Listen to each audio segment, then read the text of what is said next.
Hello students, स्वागत है आपका जनरल नॉलेज क्लासेस जीकेसी पर। स्टूडेंट्स, इस क्लास में हम कंटिन्यू करेंगे संविधान के अनुच्छेदों से जुड़े हुए क्वेश्चंस। तो चलिए देखते हैं। क्वेश्चन है आपका, भारत के संविधान का कौन सा अनुच्छेद भारत में नए राज्य के गठन के लिए दिया गया है? आंसर होगा ऑप्शन बी, अनुच्छेद 3। संविधान के अनुच्छेद 3 में नए राज्यों के गठन और क्षेत्रों, सीमाओं या मौजूदा राज्यों के नामों का परिवर्तन शामिल है। अगला क्वेश्चन है, भारतीय संविधान का कौन सा अनुच्छेद धर्म, वंश, जाति, लिंग, जन्म स्थान के आधार पर भेदभाव पर रोक लगाता है? आंसर होगा डी, अनुच्छेद 15।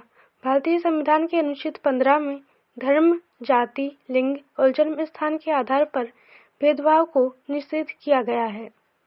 अगला क्वेश्चन है, भारतीय संविधान के किस अनुच्छेद में जनसंख्या के किसी समूह में बोली जाने वाली भाषा को लेकर विशेष प्रावधान किए गए हैं?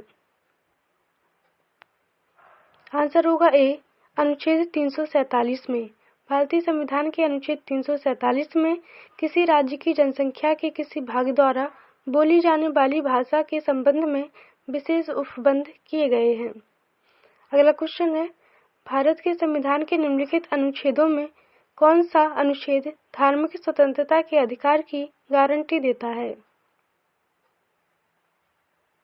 आंसर होगा ऑप्शन डी, अनुच्छेद 25 से लेकर 28 तक। भारतीय संविधान के अनुच्छेद 25 से लेकर 28 तक के द्वारा धर्म की स्वतंत्रता के अधिकार की गारंटी प्रदान की जाती है। अगला क्वेश्चन है, संविधान का कौन सा अनुच्छेद भारत के नियंत्रक और महालेखा परीक्षक के कर्तव्य को निर्धारित करता है? आंसर होगा ऑप्शन डी, अनुच्छेद 149। अनुच्छेद 149 भारत के नियंत्रक महालेखा परीक्षक के कर्तव्य एवं शक्तियों को बताता है। अगला क्वेश्चन है, भारत के संविधान के निम्नलिखित में से किस अनुच्छेद के अधीन प्रत्येक वित्तीय वर्ष के लिए भारत सरकार की प्राक्कलित प्राप्तियों और व्ययों का एक विवरण संसद के समक्ष रखा जाता है? आंसर होगा ऑप्शन सी, अनुच्छेद 112। भारतीय संविधान के अनुच्छेद 112 के तहत सरकार को 1 अप्रैल से 31 मार्च के बीच एक वित्तीय वर्ष के लिए खर्च किए जाने वाले राजस्व और व्यय के सभी अनुमानित स्रोतों का एक वित्तीय विवरण संसद के समक्ष प्रस्तुत करना आवश्यक है। संविधान में बजट शब्द का उल्लेख नहीं किया गया है। अगला क्वेश्चन है आपका, भारत के संविधान का कौन सा उपबंध यह व्यवस्था देता है कि भारत के राष्ट्रपति अपने पद की शक्तियों के प्रयोग के लिए भारत के किसी भी न्यायालय के प्रति जवाबदेह नहीं होंगे? आंसर होगा ऑप्शन सी, अनुच्छेद 361। भारत का राष्ट्रपति अनुच्छेद 361 के तहत अपने पद की शक्तियों का प्रयोग करते हुए भारत के किसी भी न्यायालय के प्रति जवाबदेह नहीं होता है। अगला क्वेश्चन है, निम्नलिखित में से कौन सा एक सही सुमेलित नहीं है? आंसर होगा ऑप्शन डी, अनुच्छेद 48। न्यायपालिका का कार्यपालिका से पृथक्करण है, यह सही सुमेलित नहीं है। संविधान का अनुच्छेद 48 कृषि एवं पशुपालन के संगठन से संबंधित है। अगला क्वेश्चन है आपका, सूची 1 को सूची 2 से सुमेलित कीजिए और सूचियों के नीचे दिए गए कूट का प्रयोग कर सही उत्तर चुनिए। सूची 1 में दिए गए हैं संविधान के अनुच्छेद और सूची 2 में दी गई है अंतर्वस्तु। आंसर होगा आपका ऑप्शन ए, संविधान का अनुच्छेद 54 भारत के राष्ट्रपति का निर्वाचन, संविधान का अनुच्छेद 75 प्रधानमंत्री और मंत्रिपरिषद की नियुक्ति, अनुच्छेद 155 राज्य के राज्यपाल की नियुक्ति और अनुच्छेद 164 मुख्यमंत्री और मंत्रिपरिषद की नियुक्ति से संबंधित है। अगला क्वेश्चन है आपका, सूची 1 को सूची 2 से सुमेलित कीजिए और सूचियों के नीचे दिए गए कूट से सही उत्तर चुनिए। सूची 1 में दिए गए हैं संस्थान और सूची 2 में दिए गए हैं अनुच्छेद।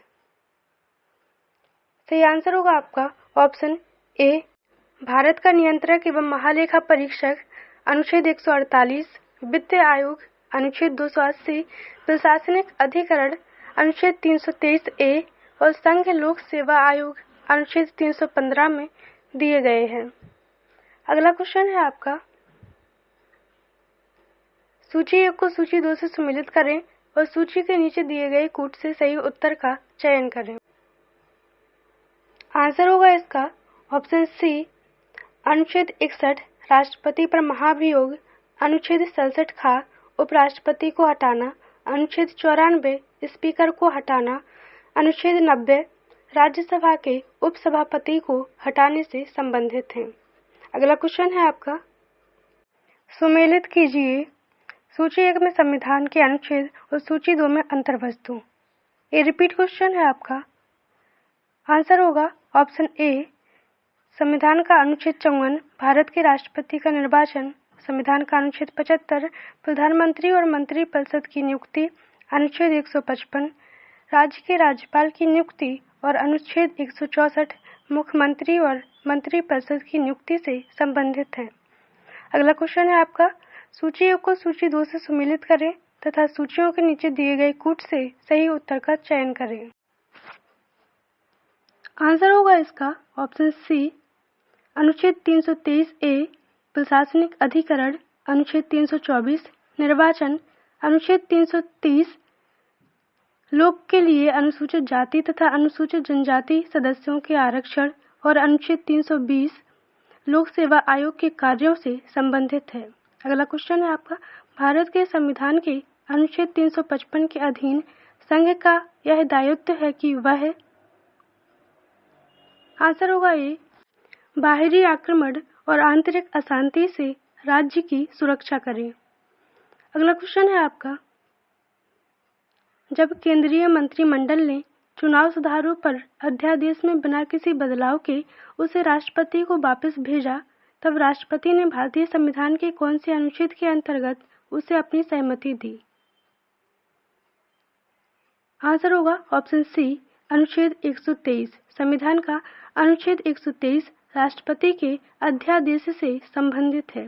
अगला क्वेश्चन है आपका, गुजरात में विधानसभा के चुनाव को स्थगित करने के चुनाव आयोग के निर्णय की विधि मान्यता पर उच्चतम न्यायालय की राय जानने के लिए राष्ट्रपति ने उच्चतम न्यायालय से अनुरोध भारतीय संविधान के कौन से अनुच्छेद के अंतर्गत किया? आंसर होगा ऑप्शन बी, अनुच्छेद 143 के अंतर्गत।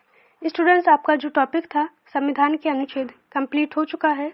आपको ये क्लास हेल्पफुल लगी हो तो इसे लाइक कीजिए, चैनल पर नए हो तो सब्सक्राइब कीजिए। मिलते हैं नेक्स्ट क्लास में नए टॉपिक के साथ। All the best.